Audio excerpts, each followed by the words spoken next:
Hi, this is Jeremy Reynolds, and I'm in downtown Albuquerque outside Healthcare for the Homeless with a lady here, Claudette. Used to stay with us at JJ. Tell me how it's going now. Things are going fine for me right now, Mr. Reynolds. I am in my own home. I have been there for a year. I just signed another year lease. I happened to bump into him down here at the clinic. I am on their Suboxone program, which completely changed my life. I am now celebrating 20 months off alcohol and drugs.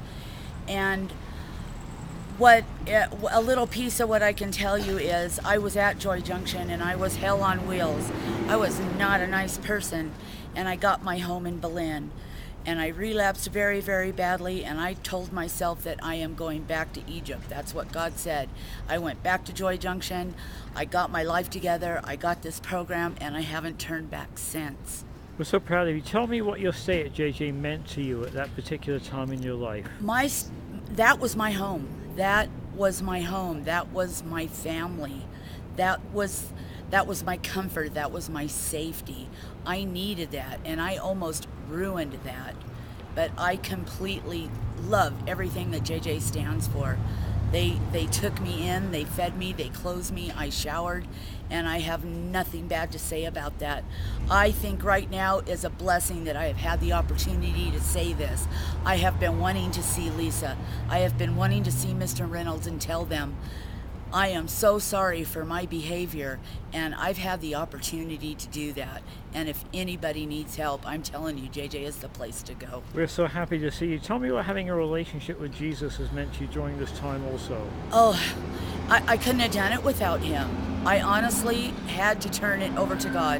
When I woke up in my own vomit in Berlin, I got on my knees and I said, God, it's got to be your way. It's not going to be because I want a friend. It's not going to be because I want my family back or my granddaughter to like me more. I'm doing this because I am your vessel. And things have happened in my life that God reveals himself every day to me. And it happens, and it is real. And you will never hear out of these lips that God is not real. My life with him, it's never going to stop. That is my husband now.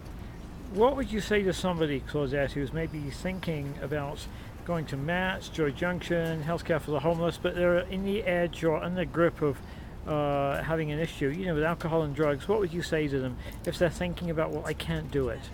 Well, you know what? You can do it because you're God's vessel. God was homeless. God didn't own a pair of shoes. We are God's vessel, and believe me, get down on your knees and tell him you are doing this for him, not even for yourself, and it's going to work. It's magic. God's way works. Go to MATS. MATS, those people are there to help you. Where would you have been without Joy Junction, without Healthcare for the Homeless, without MATS, without all these various agencies that God used to help you? You know what? I would be dead. I would be dead on the streets because I'm telling you, Joy Junction gave me, they took me back, and they took me back, and they took me back, and I thought I ruined all that. This is a blessing right now, speaking to Mr. Reynolds. I have been wanting to make amends. That's part of our 12-step recovery, and I was able to do that today. Awesome. I'm so happy for you. Thank you for taking just a minute to chat with me and just to chat with a wider audience in the midst of a very hot day in downtown Kirky. God bless you. Thank you, Mr. Take Reynolds. care, Claudette. Thank you. This is so cool. God bless you. Thank you. Jeremy Reynolds on the streets of downtown Albuquerque with a former Joy Junction client, Claudette.